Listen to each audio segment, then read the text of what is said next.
for CFO, that's their chance. And a best of one, they listen to the desk and the bird is binned for the first ban of our draft. Keria not going to get his hands on that. Jarvan also going to come through along with the Yunara. Curious as to how this... Oh, the Azir going to continue to be on the ban board. Okay, directed towards HongQ, definitely one of his more comfortable champions. But I'm very curious as to like what this priority is going to be, because so far in this meta, we've seen, well, naturally we've seen a ton of Jarvan. We've been seeing a lot of Xin Zhao and Wukong. Even after the nerfs we've seen to champions like Wukong, it feels like that it's still super high priority in the jungle. Ryze has kind of become the mid lane champion alongside Orianna. Yep. Normally it's Orianna that's been making her way onto the ban list. We'll see if T1 looks to target that champion right now against HongQ, or if instead they're going to leave it open in the hopes that they can maybe get a trade. Well, with the Wukong off the board, you have to think it's like, okay, well, CFO maybe just want to get this Orianna first. And for HongQ, who has been such a good laner and such a standout for CFO, even something with a bit of presence against Faker when he is the baby himself would give him a head start. T1 see it, they get it off the board. So the mid lane bans, 2 in total, but that means the Ryze, we just talked about that, HongQ loves is just a freebie here. Let's see what that first pick is. Whether it will be the Ryze, whether it will be an AD carry. I mean, we've seen all manner of first picks, junglers included, but with both the Jarvan and the Wukong gone, it feels like the Ryze becomes the most obvious priority pick. Yeah. Unless there is an AD carry that perhaps CFO want to get their hands on. No. They're going to stick with convention.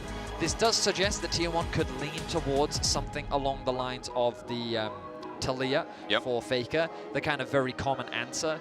And it's kind of the unfortunate situation that we find ourselves in with these best of ones, where it feels like that the established meta has kind of been resolved for Worlds so far, at least in the Swiss stage. So we're seeing a lot of the same stuff that we've been seeing throughout the tournament.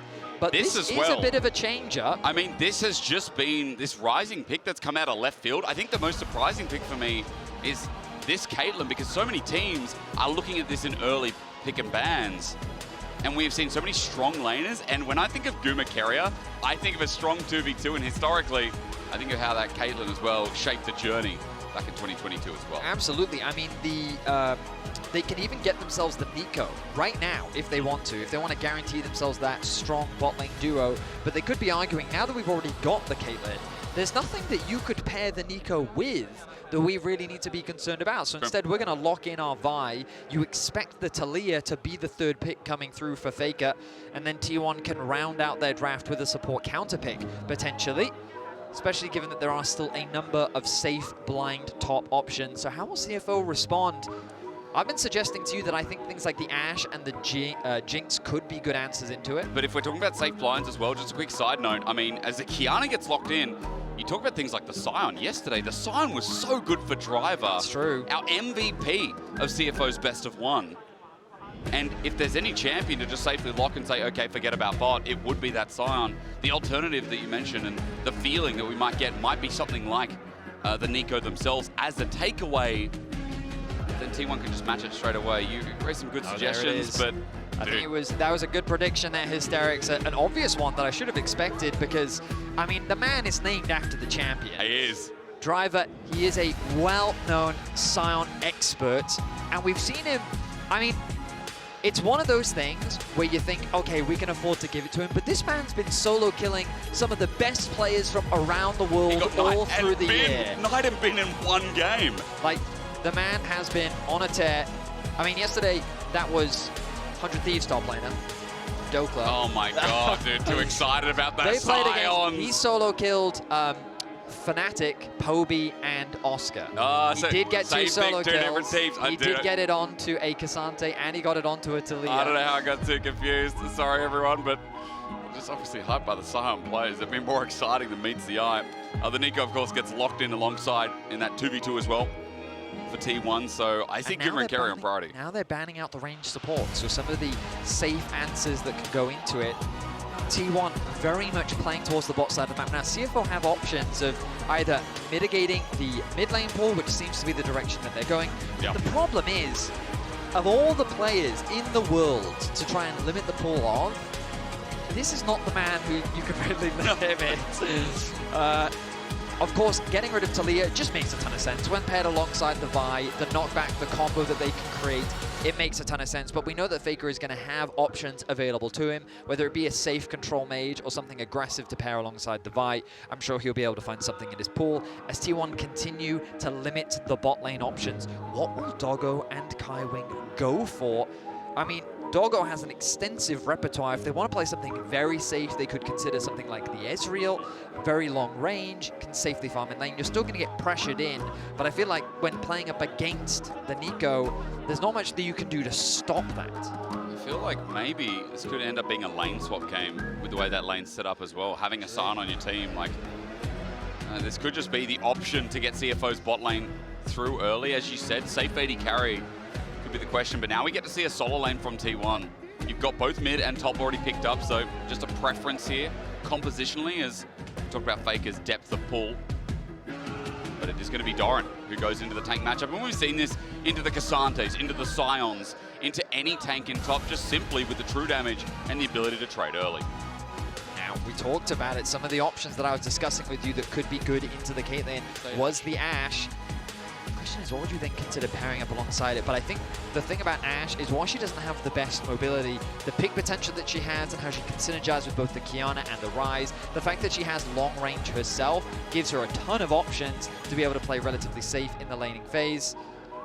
Hold. Through 80 Oh! Okay. What? So was that an option? I was not expecting a Draven to come through. But this is the beauty of CFO. They're not afraid to throw down the gauntlet. No, man. Even against one of the greatest organizations of all time.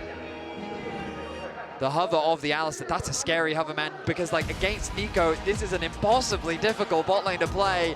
But if you land that combo onto the Caitlyn, are they really going to lock in Alistar? Alistar with the Draven. Alistar, that's crazy to me. Okay. I mean, they clearly want a little bit more engaged. Yeah. But, and then the Cassio to round things out for Faker. I mean, it's a very good pick into the Ryze, of course. It can also work nicely once the CC comes down from the Vi. You have the miasma follow-up. Now your opponent can't flash away. Yeah. I mean, I will say, CFO's composition on paper, like, look at the skirmishing power that it has. Qiyana, Ryze, Draven. Like, in the 2v2s and the 3v3s, this has so much agency, and if it gets just a little bit ahead, it can really run away with the game. But T1, they have a lot of range at their disposal. They have a lot of counter engage too, thanks to the Neeko ultimate. They've got a decent amount of dive, but I will say the comp kind of goes a little bit all over the place because you've got this Vi that kind of wants to go into the back line. Naturally, the Caitlyn and the Neeko want to be playing from range. They want to be leveraging that range to their advantage. Cassio wants to hit whatever target is in front of her, and while they do have a tank in the form of Doran, I don't think it creates the same level of space that a Sion does. Because Sion will stand there, he'll walk at your front line, he'll posture and just be a nuisance and kind of force you to say, hey, you have to hit me, otherwise I'm going to CC you. And I would argue that Rek'Sai doesn't quite have that same presence. He's got a little bit more backline presence because of his ability to tunnel underneath the front line and pairs up nicely alongside the Vi. But I feel like that, like if the AD carries had swapped, I feel like they would make more sense in a way, because Caitlyn wants that really comfortable front line. What I will say is that this bot side of the map is going to be volatile. We have to keep our eyes on it. Junglers will be setting their sights on bot lane. Top is an island that we don't care about. Nah, forget the top lane. Let's focus on bot. Welcome to Summoner's Rift for CFO T1. 30 seconds Both ending the first day of their Swiss stage with a win. Fnatic for CFO and FlyQuest for T1. T1 fans are out and about just like they were yesterday. And you know, for this Worlds, we're talking about earning legacies. We're talking about really building a name for yourself. T1 have done that back to back. They've done that through multiple years of League of Legends. They are synonymous with League. But CFO this year have really built up their legacy, dominating the LCP, showing that they're the best team by far without a country mile, maybe 2 country miles thrown in between them and Team Secret Wales. And just showing how good their individual players are. And one of them is JunJia, who in the finals pulled out this Qiyana and destroyed TSW. He gets the Qiyana pass from me. I think this guy is one of the best Qiyana junglers that you'll see in Southeast Asia. HongQ is the player that many CFO fans are excited about, but JunJia is really kind of the star of the team. Yeah. He is a fantastic player. He runs the region. His jungle impact, you can't afford to underestimate, but Oner is already looking to get in his face. A deep ward early. JunJia's here to fight him. There's going to be good damage here as well. Just wait for that Terror Shape to pop up. He's already got himself the Q, remember. Raptors starts off now. JunJia's going to take some damage. Oner's buying time, and there's no intervention yet. Faker's ready to walk over almost level 2 on the wave, and his ability to duel this out could be JunJia's unending, but for Oner, as he stands in the brush, still on a ward. Remember, these are his camps. JunJia takes one away the first. It's the first bit of CS in the game for the junglers, and Oner backs off. Scared about the damage could be done in the 2v2. So the reason why this is so valuable is because, as you predicted, Hysterics, the swap has come through from CFO. They've actually sent the Draven up towards the top side of the map. But Draven, while he can be super dominant in the matchup, he's vulnerable. He doesn't have that same safety as an isolated AD carry as many other AD carries do. So by creating this split map, sure, it does increase the risk on the bot side of the map of T1 threatening a dive, but it also provides that safety that Doggo needs to build up a lead and be comfortable in the early laning phase. JunJia, I mean, if we want to speak about comfortable, Doggo's going to feel good if he lands a couple of these axes. Doran's going to go in, get the trade under turret, but again, with the stand aside, Doran, that's 3 autos. As he walks back up, he will heal some of it, but not all of it, so comfortability in this lane. Again, as the hovering from JunJia continues, he's cleared the whole of the top side of Oner's jungle. He will now try and re-invade his own and get in the way. JunJia's on his way. JunJia is on his way. Level 2 Oner. Keria has to come across. This is a smart move from the bot lane. JunJia has arrived, though, but I don't think he's going to be quick enough. No, he's not. As Oner secures the smite, gets that level 3. Kaiwing's only level 2. Can't really do too much and won't commit the flash to follow up. Keria goes back to lane, so JunJia gets the Krugs, and remember for him, he's still got a little bit of resources in all 3 camps up in that top side with Scuttle too. So for now, Oner's just got to go reclaim and get back in this game. So what's happened is it's made it difficult for Oner to have an early game impact, specifically on the bot side of the map. But Oner, he's a jungler that's difficult to keep down. Yeah, that is true. And you'll see that he's looking to get the double crabs. Kaiwing working with JunJia, though, to guarantee that that doesn't happen. And this is just a great interaction between 2 high-level junglers right now. As it's JunJia. Hello, Doggo! He just solo killed Doran. We need to get a replay as Doggo starts off the game with a solo Let's kill. look at another lane. Hang on, baby Faker into the real one. Has to walk away. Faker's going to slither out. The mana's down, but hot damn, what the hell just happened, Top? My goodness, let's look back at this. So he's about 50% HP right now. Doggo smartly, as Doran comes into last hit these minions, lands those auto attacks while dodging away from the tower shots. Another auto attack comes through. I mean, at this point, you'd think Doran is just going to go back to base. Oh, the tunnel gets interrupted. Stand aside. Beautifully played by Doggo. I don't know what he cashed in the end outside of 300, but he got money. I mean, I can tell you right now, he is sitting on, I've forgotten the button. Well, he's got a BF sword, so he's sitting on that. Oh, it's this button. And he went back with, I think 197. Yeah, 197. So almost 500 gold for first blood. That's the real first blood I know. Thanks so much, observers. Yeah, so that is a nice place for the Draven to be in early game. Yeah. Going back to lane with a BF sword against the Caitlyn, I think you'll be pretty happy with that. I think you will too. As we now get standard lanes, as you were saying. Wade So, pushing the driver. The thing that I wanted to try and break down earlier was just how, first of all, JunJia's early pathing made it difficult for Oner to really punish this bot side. Because Caitlyn, Neeko, very scary early game, right? You can chip a lot of the HP in the lane swaps, you can really threaten a dive, and even against the Sion and Alistar, you can do some serious damage. Yeah. But because Oner had to adjust his pathing so often in the early game, that threat really didn't happen. Meanwhile, Doggo on the top side of the map was able to find a solo kill, so now he comes back into lane, ahead in gold, and this means that this Caitlyn is not going to have the same type of pressure that you normally expect. So CFO set their early game up beautifully against T1, and now they just need to transition this early game into a solid mid-game and make sure that this Caitlyn doesn't run too rampant as we head into that mid-game point. I mean, it is Gumayusi, and I see him on Caitlyn, and thinking about him in the Death Days as well. They're a strong AD carry. Doggo now level 6 as well, so the Whirling Death up and available. The threat onto Guma, as he's only 5, will help JunJia secure this first strike of the game. And CFO, as we said, they're also off to a whirling start. Beautiful play. Oner's going to face check here, but he knows JunJia at half HP. Going into a Shroud, okay. Gets over the wall. Oner thought maybe he's going to come out, but he managed to scoop over the wall, get his edge of Ishtal just in time. Some nice trades come through from the tier 1 bot lane as Oner. Hovering around mid lane, not going to see too much happening. There's not many camps for him to fade right now as Gronk is respawning soon. So we expect him to path back towards that bot side of the map as resets kind of across the board are happening. Both top laners find themselves behind farm kind of as we expected from the swap, but I think Driver's feeling a little bit happier about it considering he didn't get solo kills. The biggest advantage that Team 1 has gained in the early game was the 2 plates they were able to secure on the bot side, but that advantage was nullified by the fact that Doggo did get a solo kill, and you can see that discrepancy between the AD carries and the supports. Keria with that early advantage just because of the plating, Doggo with that advantage with the kills that he's got. But now both supports are unlocked on the map.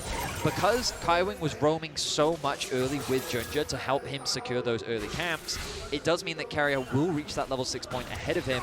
And these Grubs timings are important. 30 seconds away, Keria is hovering around the mid lane, wanting to get that extra bit of experience.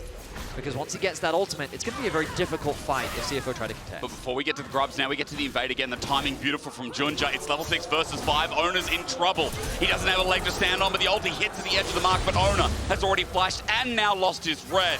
Keria came to support once again, but he's an edge too far, a moment too late. As CFO on the Grub spawn now, Oner's racing for 6. No ulti for the Grubs. Could put CFO in a dangerous position, but right now they know they have the advantage. You'll notice on the minimap, Driver has already rotated up towards the mid lane, so they can guarantee those numbers. He doesn't have his TP available, so he's just going to lose that farm on the bot side of the map, but they've got the 1 Grub. Can they secure the second as Faker now makes his presence known? JunJia keeps pulling up this ice element as well, so we'll have a stun if he does it again. Oner's on the way in, 600 now, waiting. And it's a double Grub situation. Okay, maybe for the third. Is JunJia being greedy? No. They get all 3 in the end. It's Oner, excuse me. He came in to get the steal, but he'll die for it with Doggo getting a cash in. It's a nice petrifying gauge from Faker, but an exit now needed as HongQ cuts it off, forces a flash from the goat. He's caught out, decimating smash, and CFO come alive against T1. CFO waste no time. 3 kills on the board, a 1k gold lead. Doran is getting some plates in the bot lane, but the momentum is going the way of CFO. And on JunJia, we believe, because again, like we saw in the LCP finals, this guy on Qiyana's not too bad. As HongQ's found out in rotation, he'll get phase rush, he'll get out of there, but Doran finds his prey, jumps in, but maybe too deep from him. HongQ flashes over. It's matched by Doran, but JunJia looking for the trade kill. Will find his mark over the wall as well, and Doran just trying to run on out. A tunnel used, but JunJia again can tear a shape, but there's another tunnel. There's always another tunnel. Doran getting T1 on the board at the very least. Finding a solo kill onto HongQ. Taking some of the wind out of the sails of CFO as they were running away with the early game. My goodness, that tower is now very fragile on the bot side of the map. But let's look back at this play.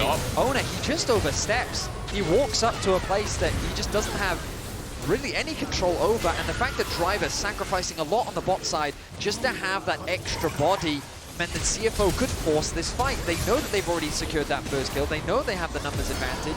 Doggo collapsing from the top side of the map as well, forcing the flash out from Keria, means that they pick up 3 kills off the back, or 2 kills off the back of that. But then Doran spotting out HongQ, knows he has the level advantage in the extended trade. He knows he's going to win out, commits the ultimate, and even with the arrival of JunJia, it's not enough. If he'd had the ice to root Doran in place, maybe there was an opportunity for outplay. Yeah. But he procs 1 tunnel, and that's the thing, the red Q from JunJia didn't quite have enough damage to secure that pickup onto Doran. So we check the state of the game. The gold difference, not that significant.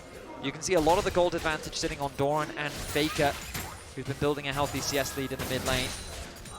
Meanwhile, AD carry and jungle for CFO, my goodness, they are strong. They are indeed, aren't they? Doran's just going to do what tanks do best. Kaiwing takes a big trade, it's heavy. Gumayusi holding on to the ace in the hole for now, but there's a Vault Breaker mid. HongQ face checked and he'll be punished for it. Miasma on the ground, nowhere to run, and Oner is back in the game. An easy gank setup by T1. Face check there from HongQ, easily punished. This is the scary thing about T1, they will punish those mistakes now. With a man down, it's a difficult contest for this Dragon. Faker looking to protect his ward, won't be able to do it, but he will zone JunJia away. CFO, they're saying they can still contest this. Doran has come down from top side. Just also got Ice as well. Supreme display of talent will find one, but no steal on the Dragon. That's up for Gumayusi. And as they take it, they run away as Driver has decided to launch into Doran, but he's just an instant blocker. And T1 walk away with the win on objective. The Ryze ulti. We are going in. Driver's going to stand there. Decimating smash. Baker's down. JunJia also going to help out as Doggo ran into melee and started hitting the Void Queen. Double over to JunJia, and what a realm warp that was. They were not expecting that. CFO, they TP'd HongQ into the fight, and I thought, this is too late. You're wasting your time. But I got caught off guard. T1 got caught off guard as they throw the Ryze ultimate into mid lane. Driver was just the bait. 2 more kills secured now for JunJia. Using it on the one item spike there, Betty. It's a Bloodthirst, it's a Profane Hydra. That damage, that burst is immense. And T1 felt the full fang of it. So you'll see the TP come through, and I'm thinking to myself, the Dragon's already done. What's the point of TPing in? Maybe he can catch this bot wave. They rotate their AD carry into mid, but they notice Faker and Doran overstep trying to punish Driver, which means an easy collapse can come through. Cassio gets one shot, lands a good ulti onto Driver, thinking maybe he could trade one back. But my goodness, JunJia, you talked about his performance in the finals. It feels like that we're seeing another fantastic performance from him. A 1.1k gold lead and a 1k gold lead for Doggo as well. This guy on these days of EDG, Vedi, I didn't get to cast him enough because, of course, he was behind some legends at the time of the World Championship squad, but there was a reason this #1 Chinese solo queue player was so sought after, even being on a bench for a bit. Faker might be in trouble here, though. JunJia's coming up again. He's really earning it this time around. The 3-0 Qiyana knows that Faker's into a corner. Pop Blossom helping out. Keria flashed in. Maybe there's a turnabout play. JunJia has to hold the in. Jumps to Faker, but he gets shut down. Keria saves the day. It's a double TP, but there's more numbers here for T1 as Driver has walked into the ongoing trap. HongQ now walks into range of Oner, and CFO had control, but they're relinquishing it. A triple kill for the slippery snake of Faker. And T1 punished so damn well as Gumayusi gets flashed on. Doggo's still got the spunk. 3-0 on the Draven. He needs to step up. Okay, the gloves are off. T1 are fighting back, and CFO's aggression gets punished. An ultimate from the mid lane to allow for Doggo to continue his push. I don't know how much longer he can stay on the map, but Faker getting a triple kill brings him right back into the game. A 1.8k gold lead, and Doggo answers with a solo kill of his own. It's like exactly how things played out at MSI. A brawl between the two teams. It was good. This is just a heavy overcommitment from CFO. They think that it's an easy gank, but the ultimate from JunJia trying to keep Keria away made it so much easier for Faker to turn that around. And then when the TP came through, I think CFO should have just focused on trying to cross-map, because this time around T1 had the numbers advantage. And I think that's the biggest thing that CFO have been getting away with. Numbers advantage in their favor to punish T1. This time though, T1 reacted accordingly, but Guma did not expect this. A flash underneath the tower. He doesn't bother trying to flash away. But now they know, no flash Draven.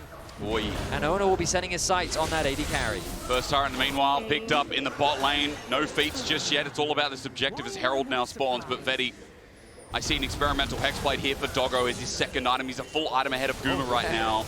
That Draven has got money. It is definitely his treat at the next meal as it is coming up now. Everyone sit down. It's Herald. And also, let's remember that JunJia's close to his second item too. Surprise me. I guess getting an extra bit of health, you can easily proc the attack speed. I mean, like, sure, it's all the stats that you want. Normally it's just an IE or something second, or like a hardcore AD item. But I guess he's sitting here saying, you know what, I hit hard enough. Yeah, I guess so. I'll get a bit more HP.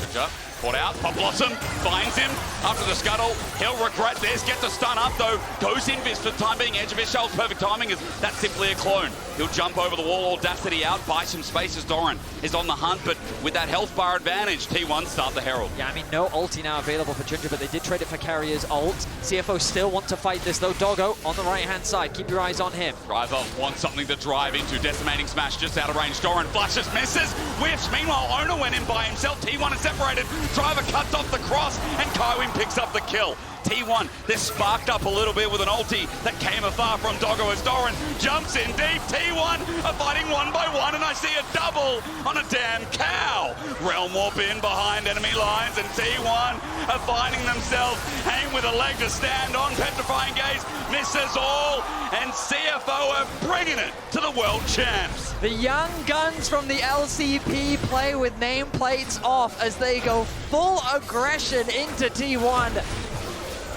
Disconnection being shown by T1 as their focus was just off. Doran doesn't connect onto Doggo. Oner engages onto the backline of CFO.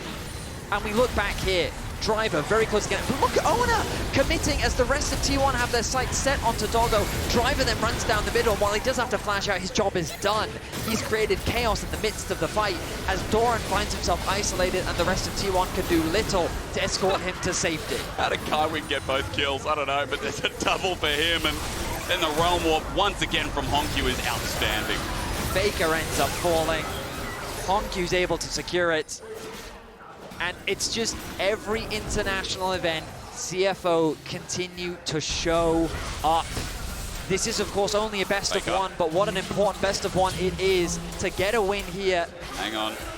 Noxious Blast, gonna hit Driver, flush with the miasma. Now that Oner's here as well, Driver in trouble. Great sidestep, decimating smash in front of the turret, avoided by Oner. He will survive. Meanwhile, Dragon does go down, but it's a good punish from T1. I mean, absolutely, the ulti gonna whiff. Oner, though, very low.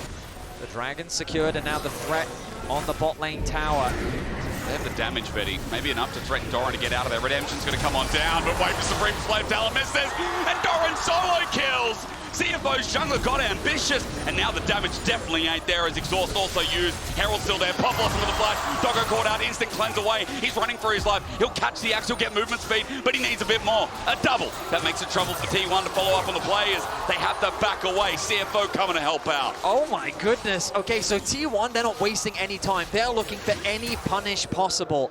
The fact that Doran gets the outplay onto JunJia, the fact that they're able to put pressure onto that top tower, and the fact that they threatened Doggo in the mid lane, but it's not ultimately enough. They keep the top tower protected from the side of CFO. On the bot side of the map, they don't quite secure that tower, but they do open up the mid one. And the fact that Keria committed both the flash and heal to trying to pick off Doggo, but it only cost him his cleanse, mean that he's not going to have that. Not having that flash available for the next fight is going to be a big one. Arakan, 1 minute away. And you have to expect that CFO, they're not going to waste any time. As T1, what's amazing is it feels like it's a very CFO-driven game, but the gold, it barely reflects that. It's crazy the gold even after all this skirmishing. 16 kills in 19 minutes though. That's my kind of League of Legends. About 500 now as they're starting to pick up waves. But I will also mention, in the skirmishing, in the chaos, feats of warfare were picked up. Armor advanced, the first boots that actually advanced for CFO with Doggo getting them now. So double Dragon, it's Chemtech Soul this game. 3 minutes till that, but Arakan's up in 25 and eyes focused on the top side of the map. That's where it's spawning. That's where Kaiwing's laying down the groundwork for vision so that CFO can watch T1 with bated breath. This is becoming, I mean, after MSI and now watching the matchup again, it's becoming an awesome international rivalry. I mean, T1, they have many rivals around the world. True. But to really go toe-to-toe with those, JunJia ultis in. Into the river, gets the stun. Oner is cashed in. More big bucks for Doggo. I mean, I think I counted 307 there for Doggo. I did too. The man is sitting with a 3K gold lead over Guma, and I will say, when I saw this Draven in the draft, I was not optimistic, but CFO have played fantastically around Doggo to really put him in the best position. Arakan now being started. No supreme display of talent means there is an ult advantage if Oner can get there, if Faker can delay. A petrifying gaze from over the wall with the Cassiopeia without flash. Jeez. You mentioned that TP, that's going to bring numbers in. 4 members of T1. On look now. Kaiwing gets over the wall. Flash from HongQ gets the double root. And there's Kaiwing for the follow-up engage. The cow unleashed. Pop Blossom does nothing. Driver misses, but Faker is there when he lands. Down goes the snake, or just about. They finish the kill. It's Doggo who gets more money in the bag. Doran now isolated, has to go back in. But the supreme display of unholy talent. JunJia on Qiyana is just exceptional. CFO are punishing T1 time and time again. The way in which they navigate the fight is fantastic. and I just can't get over the level of confidence that we're seeing from CFO. They do not fear anything flashing in their face, looking for the outplay. They secure the Arakan, they get a tower, and they are in, forgive my pun, the driver's seat here in this best of one. Done it many times. TP, though, it's not over yet. T1 have more gas in the tank, and they're going to use it on HongQ, who burned his flash in that last play, but Faker, as he takes a long way around, will eventually find him. I was going to wonder as the root comes through. There's the phase rush. Noxious Blast still connects with the Twin Fang in the follow-up. Ace in the hole. Redemption coming in, and here he is again! Here he is again! JunJia comes to the rescue of his mid laner. Level 14 on the Qiyana, 5-2-6 the scoreline. The ultimate named a supreme display of talent, and I mean, I think you summarized it beautifully in the last fight, Hysterics. What a display it has been. The Dragon 30 seconds away. Let's look back at the fight. JunJia getting very low, tanking the Arakan, but then the flash in onto Faker, the follow-up flash from Kaiwing.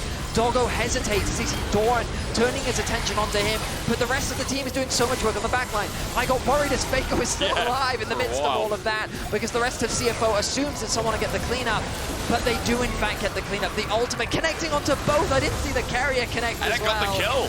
It secures an additional kill.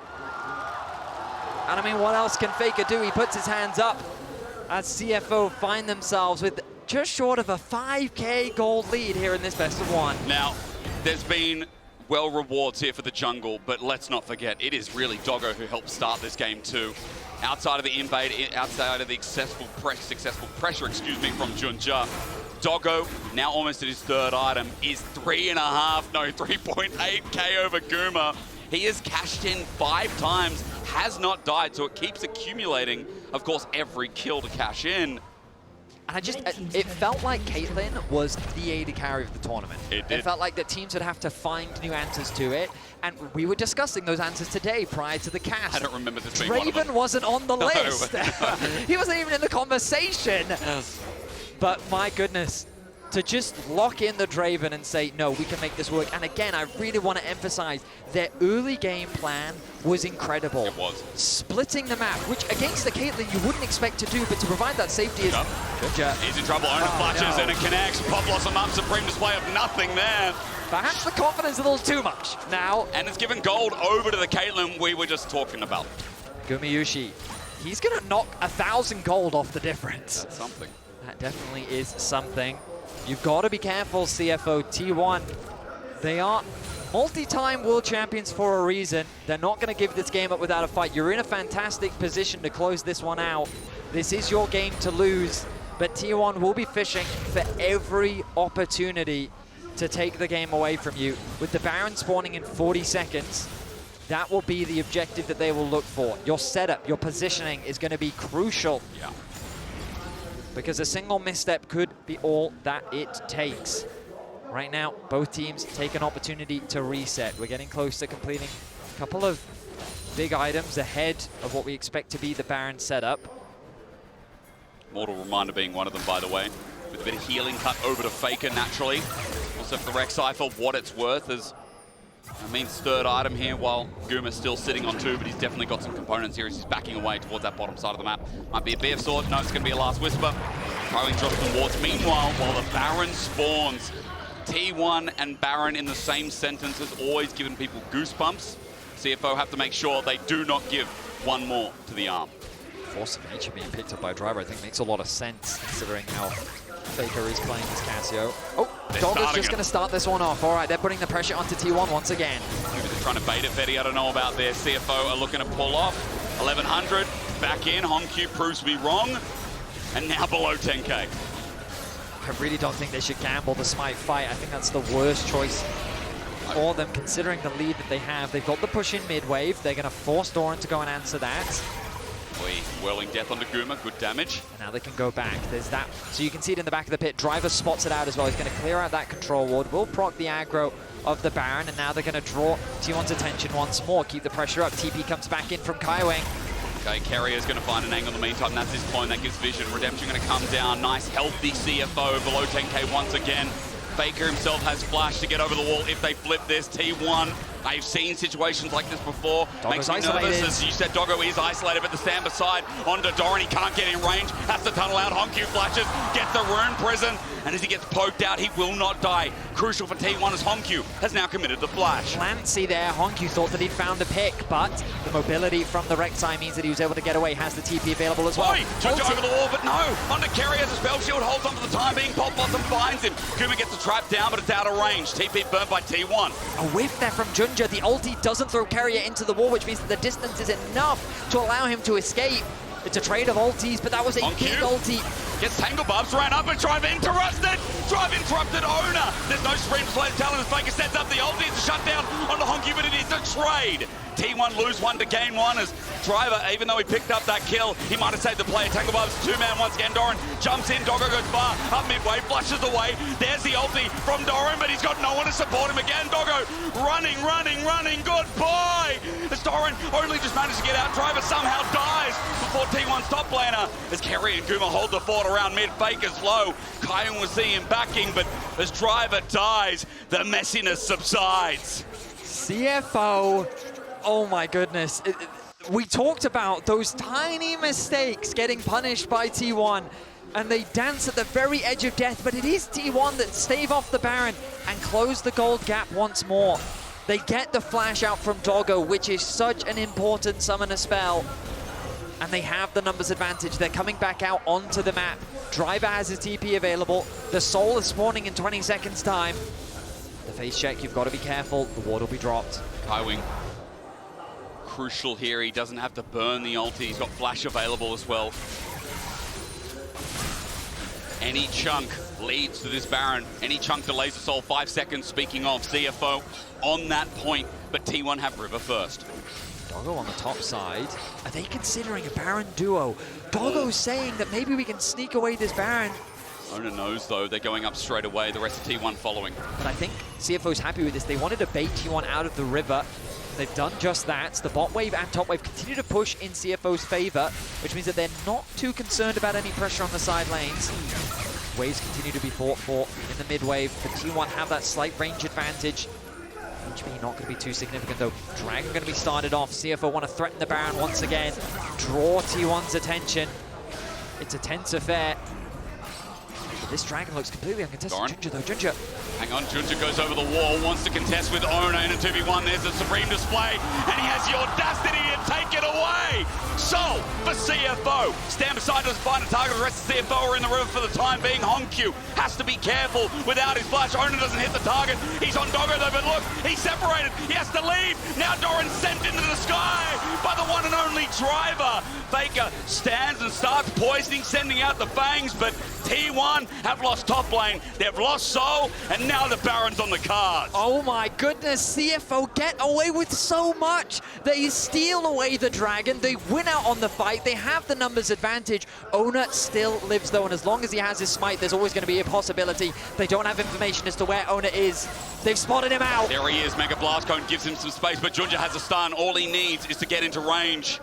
He will fail, but for now, CFO hold off on that Baron thought. They're looking for Oner. JunJia's the one chasing him. Look at Faker, though. It's so difficult to start this objective off. He's in the river. But Kaiwing takes the flank a little bit early. He's going to lose Celestial Blessing. Tangle Barb's there as well. Guma stats up and tries to hit him hard. He's got the ulti available. Guma tries to walk in. CFO, a backing off is still so sketchy. The game's not over until JunJia runs in the river and says, "Bet!" He runs back, sets it up, but it's a double.